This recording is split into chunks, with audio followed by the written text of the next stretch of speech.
घटना आहे 5 जानेवारी 2026 ची। 5 जानेवारी 2026 ची थंडगार रात्र होती। घड्याळामध्ये साधारणतः 11:11 वाजलेले होते। 30 वर्षांचा रोहित नावाचा एक तरुण, जो शहरामधील एका नामांकित आणि श्रीमंत अशा बांधकाम व्यवसायाच्या घरी नोकर म्हणून काम करत होता। एक दिवस आपल्या छोट्याशा खोलीमध्ये झोपण्याच्या तो तयारीमध्ये होता। त्याला त्या घरामध्ये कामाला लागून अवघे 6 ते 7 महिनेच झालेले होते आणि त्याच घरामध्ये फक्त 2च महिला कायमस्वरूपीच्या राहत होत्या। त्या मालकाची 42 वर्षांची पत्नी सुजाता आणि 24 वर्षांची सून नेहा। पण त्या रात्री अचानकच रोहितला वरच्या मजल्यावरून एक फोन आला। रोहित, जरा आमच्या खोलीमध्ये ये। पहिल्यांदा तर रोहित थोडासा गोंधळला, पण आता मालकिनीचा आदेश होता म्हणूनच तो वरती गेला। त्या दोघीही एकाच सोफ्यावरती बसून अगदी हसत खेळत गप्पा मारत होत्या। त्याला पाण्याचा ग्लास देण्यात आला आणि 2 गोळ्या घ्यायला सांगितलं। तुझ्या तब्येतीसाठी चांगल्या आहेत, असं त्या हसत हसत म्हणाल्या। रोहितला पहिल्यांदा तर काहीच कळेना, पण त्याने देखील काहीही न बोलता त्या गोळ्या घेतल्या आणि त्यानंतर काही वेळातच त्याला त्याच्या शरीरामध्ये वेगळेच बदल जाणवू लागले।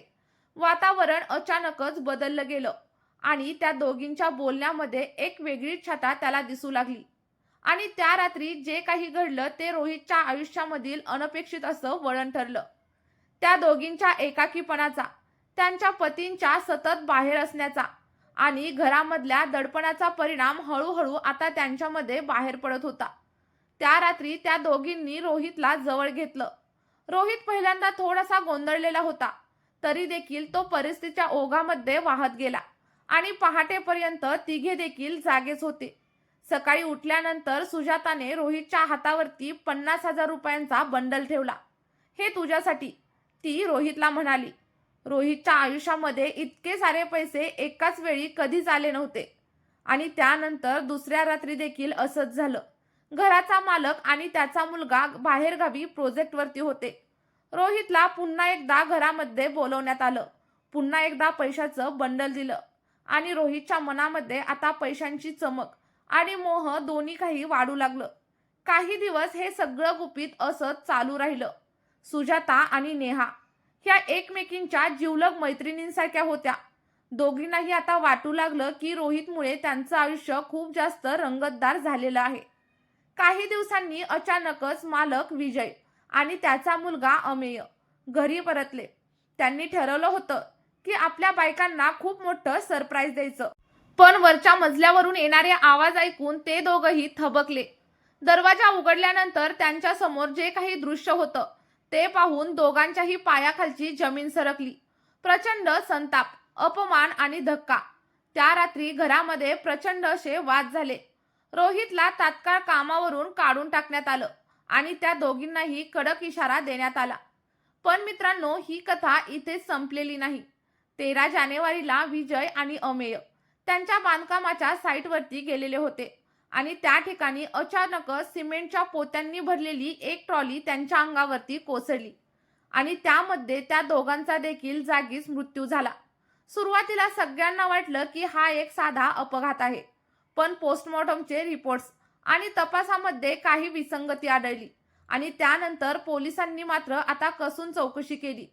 साईटवरील लिफ्टची दोरी मुद्दामून कापण्यात आल्याचा संशय आता पोलिसांना निर्माण झाला आणि त्यानंतर तपास हळूहळू खोलवर गेला आणि सगळं काही सत्य समोर आलं।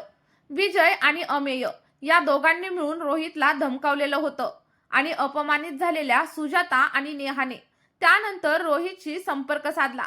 त्या तिघांनी मिळून सुडाचा एक भयानक असा कट रचला। साईटवरील लिफ्ट ऑपरेटरला 2 लाख रुपये देऊन त्याची दोरी कापण्यास प्रवृत्त केलं आणि तो अपघात नव्हता, तो तर एक नियोजित असा खून होता। त्यानंतर पोलिसांनी रोहित, सुजाता, नेहा आणि लिफ्ट ऑपरेटरला अटक केली। ते चौघही सध्या तुरुंगामध्ये आहेत। पण या घटनेचं मूळ मात्र आणखी काही वेगळंच आहे आणि खूप जास्त खोल होतं। रोहितचा जन्म हा 1996 साली एका श्रीमंत अशा शेतकरी कुटुंबामध्ये झालेला होता।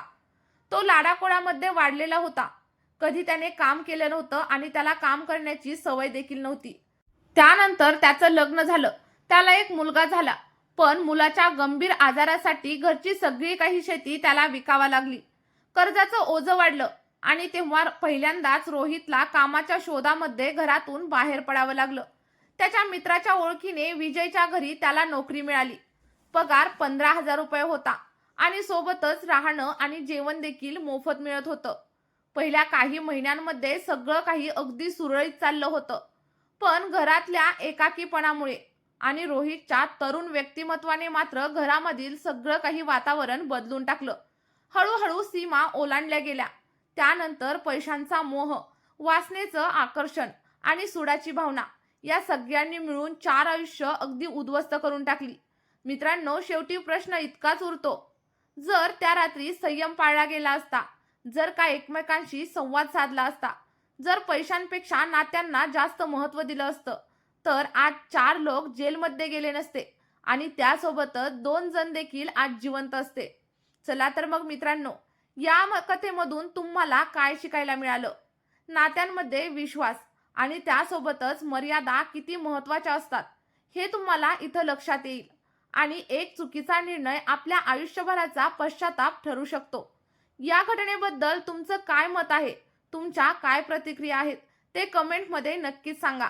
आणि सोबतच हा व्हिडिओ जर तुम्हाला आवडला असेल ना, तर व्हिडिओला एक लाईक करायला विसरू नका. त्यासोबतच तुम्ही जर आपल्या चॅनलवरती आज पहिल्यांदाच आला असेल तर चॅनलला सबस्क्राईब करा आणि सोबतच बेल आयकॉनचं बटन दाबायला देखील अजिबात विसरू नका. चला तर मग आपल्या आजच्या या व्हिडिओमध्ये आपण इथेच थांबूया आणि भेटूयात एका नवीन व्हिडिओमध्ये आणि एका नवीन अशा थरारक घटनेसोबत.